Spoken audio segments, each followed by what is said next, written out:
Community shield champion হচ্ছে Manchester city. টাইব্রেকারে 7-6 গোলে হারিয়েছে নগর প্রতিদ্বন্দ্বী ম্যানচেস্টার ইউনাইটেডকে। নির্ধারিত সময় 1-1 সমতায় শেষ হয়। ইউরোতে সুইজারল্যান্ডের হয়ে ইংল্যান্ডের বিপক্ষে পেনাল্টি মিস করেছিলেন যে ম্যানুয়েল আকেন্সি, তিনি ব্যবধান করে দিয়েছেন। ম্যানচেস্টারের নীলে রঙিন লন্ডন 3 হার আর 5 বছর পর সপ্তমবার কমিউনিটি শিল্ড চ্যাম্পিয়ন হলো ম্যানচেস্টার সিটি। ইউনাইটেডকে হারিয়ে বদলা নিল গত মৌসুমে এফএ কাপ ফাইনাল হারে। পিছিয়ে থেকেও দীর্ঘতর টাই ব্রেকারে জয় সিটিজেনদের। পেপ গার্দিওলার অধীনে আরো একটি সাফল্য, টানা 2 বছর টাই ব্রেকারে নিষ্পত্তি কমিউনিটি শিল্ড। প্রথমে গোল করে এগিয়ে গিয়ে আর টাই ব্রেকারে প্রতিপক্ষের শট ফিরিয়ে আশা জাগানো রেড ডেভিলদের ফিরতে হয়েছে খালি হাতে। 16 শটের টাই ব্রেকারে বেনার্ডো সিলভার শট থেকে নায়ক হয়েছিলেন আন্দ্রে ওনানা, কিন্তু এদারসন রক্ষা করেন সিটিকে। তার হাত আর বারে লেগে ফেরে জেডন স্যাঞ্চোর শট। তবে নিজেকে দুর্ভাগা ভাবতেই পারেন জনি ইভান্স, ক্রসবারের উপর দিয়ে যায় তার শট। ম্যানুয়েল আকানজির শট জালে জড়াতেই জেগে ওঠে ইংলিশ। 78,000-এরও বেশি দর্শক সাক্ষী হয়েছেন অসাধারণ ফাইনালে। প্রায় সমানে সমানে এগিয়ে চলা ম্যাচে ইউনাইটেড সমর্থকদের মুখে হাসি ফোটান আলেহান্দ্রো গার্নাচো। বদলি নেমে আর্জেন্টাইন ফরওয়ার্ড অনেকটা একক প্রচেষ্টায় এগিয়ে দেন দলকে। পিছিয়ে পড়ে চিন্তিত হলেও আশা হারাননি গার্দিওলা, শিষ্যদের উপর ভরসা রেখেছিলেন। আরেক বদলি বের্নার্ডো সিলভা ম্যাচে ফেরান সিটিজেনদের নির্ধারিত সময় শেষের মাত্র 1 মিনিট আগে। প্রথমার্ধে অবশ্য দলের কেউই পোস্ট বরাবর একটিও শট নিতে পারেনি। ম্যানচেস্টার ডার্বিতে গত 8 বছরে যা প্রথম। দ্বিতীয়ার্ধে অবশ্য শুরুতেই ব্রুনো ফার্নান্দেজ সে কাজটা করেছিলেন, এমনকি জালেও জড়িয়েছিল তার শট, কিন্তু গোল বাতিল হয় অফসাইড। সেই দুর্ভাগ্য শেষ পর্যন্ত বয়ে বেড়াতে হয়েছে ইউনাইটেডকে। রেজওয়ান জামান, চ্যানেল 24। বসুন্ধরা কিংসের সৌজন্যে জানাবো প্যারিস অলিম্পিকের খবর।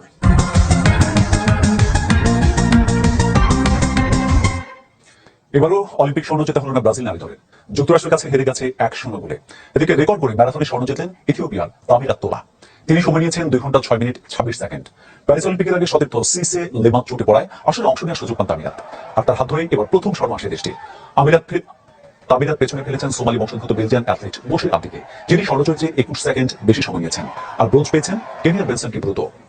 ভারোত্তোলনে চীনকে চতুর্থ স্বর্ণ এনে দিলেন লিউ হুয়ানহুয়া। 102 কেজি ওজন শ্রেণীতে স্ল্যাচ ও ক্লিন অ্যান্ড জার্কে তুলেছেন 406 কেজি।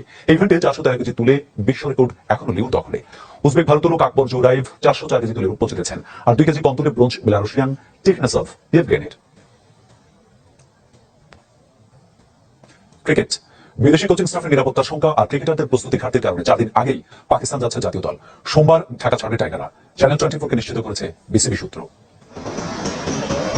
পরিস্থিতি যেমনই হোক ক্রিকেটটা খেলতে হবে, পেশাদার জীবন তো এমনই। মাঠে ফিরেছে নাজমুল শান্ত, তাইজুল ইসলামরা। পাকিস্তানের বিপক্ষে 2 ম্যাচের টেস্ট সিরিজের জন্য নিজেদের প্রস্তুত করার লড়াই, যে লড়াইয়ে ক্রিকেটারদের সাথে নেই বিদেশি কোচিং স্টাফ। নিজ নিজ দেশের হাই কমিশনের নির্দেশ অনুসরণ করে অনেকটা গৃহবন্দী হাতুরু সিংহে, নিক পোথাস, আন্দ্রে অ্যাডামসরা। টেস্ট ক্রিকেটারদের সাথে অনুশীলন করেছেন সৌম্য সরকার ও জাকের আলী। নেটে লম্বা সময় ব্যাটিং করেছেন। ফিটনেসের পাশাপাশি স্কিল নিয়ে কাজ করেছেন 2 পেসার খালেদ আহমেদ ও নাহিদ রানা। অন্ধকারের মাঝে অবশ্য আশার আলো, দেশে না হলেও বিদেশে ক্যাম্প করবে বাংলাদেশ। বোর্ডের চেষ্টায় আগে ভাগেই পাকিস্তান সফরে যাচ্ছে টাইগাররা। বিমানের টিকিট পরিবর্তন করা হয়েছে, 16 আগস্টের বদলে টাইগাররা যাবে সোমবার 12 আগস্ট।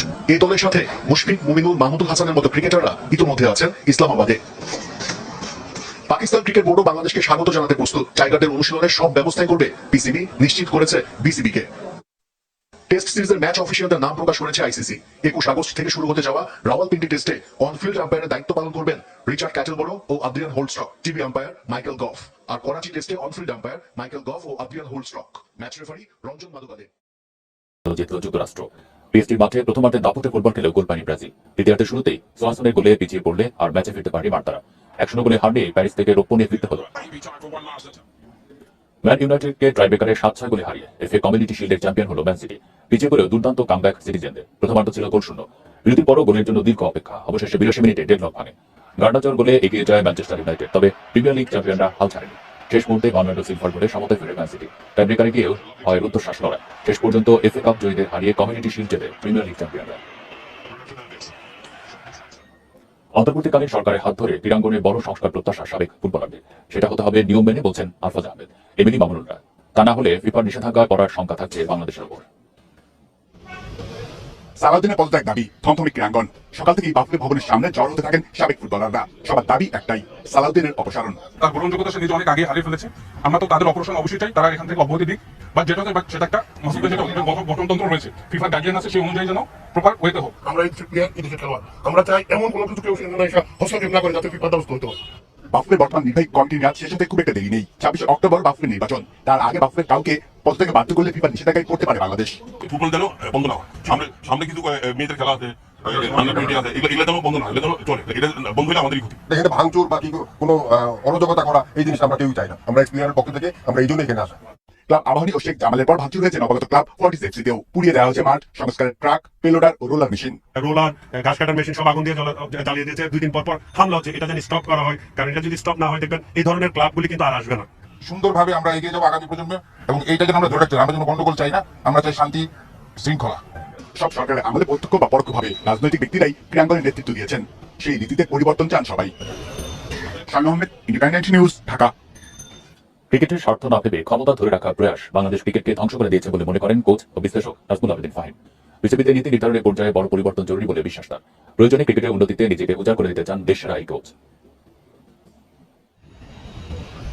অন্তর্বর্তীকালীন সরকারের অধীনে সংস্কারের ডাক জোরে সোরে উঠেছে দেশের ক্রীড়াঙ্গনে। সবচেয়ে বেশি দাবি বাংলাদেশ ক্রিকেট বোর্ড পরিবর্তনে। থমথমে বিসিবি, নেই কোনো শীর্ষ পরিচালক। বিসিবি সংস্কারে এই পরিচালক প্যানেলে আনতে হবে ব্যাপক রদবদল। সেই দায়িত্বে অবদান রাখতে চান নাজমুল আবেদিনও, জানাতে চান রূপরেখা। আমি চাইবো একটা কম্প্রিহেন্সিভ একটা রূপরেখা নিয়ে আসতে, যেটা দিয়ে আমরা হয়তো সাহায্য করতে পারবো। এখন যারা দায়িত্বে আছে, উপদেষ্টা কিন্তু বলেছে যে তারা চাই সিস্টেমটাকে ঠিক, সিস্টেম যেই ভালোভাবে চালাতে পারবে সেই যোগ্যতা লাগে, এটা বলে আসে। দুর্নীতি, ব্যক্তিগত লাভের আশায় ক্রিকেটের স্বার্থ বিসর্জন দিয়েছেন বিসিবি কর্তারা। পুনরায় তাদের উপর আস্থা রাখার বিপক্ষে ফাহিম।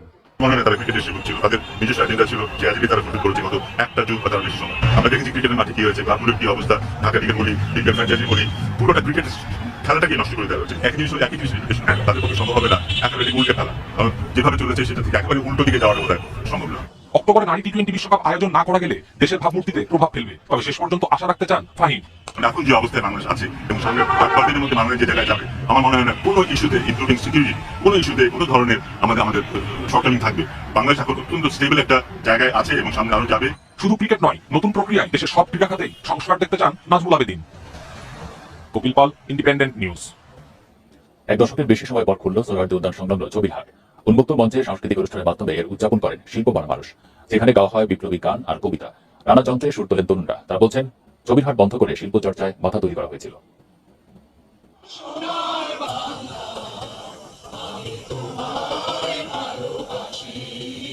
শনিবার জাতীয় সঙ্গীত গেয়ে ছবির হাট খুলে দেওয়ার বিষয়টি উদযাপন শুরু করেন শিল্পমনা মানুষ। 2014 সালের জুনে এটি উচ্ছেদ করেছিল দক্ষিণ সিটি কর্পোরেশন ও গণপূর্ত অধিদপ্তর। আবার এখানে শিল্পচর্চা শুরু হয় খুশি ছাত্র শিল্পীরা। ছবির হাট অনেক বছর বন্ধ ছিল, এখানে সে অর্থে সচরাচর অ্যাক্টিভিটিস আমরা দেখি নাই, তো এখন দেখতে পাচ্ছি এবং ইট ওয়াজ ভেরি ফ্যান্টাস্টিক। দেশটা সবার এই জায়গাটার মানে অ্যাক্সেস সবাই থাকার কথা এবং মানুষেরও সেটাকে মানে শ্রদ্ধা করতে হবে যে আমরা যে আসতে পারছি, অ্যাক্সেসটা আমরা পাচ্ছি। সন্ধ্যায় এখানে আয়োজন হয় সাংস্কৃতিক অনুষ্ঠানের। গান কবিতা মেতে ওঠে তরুণ সমাজ। গাওয়া হয় বিপ্লবী নানা গান, যা বেশিরভাগই শিল্পীদের নিজস্ব সৃষ্টি।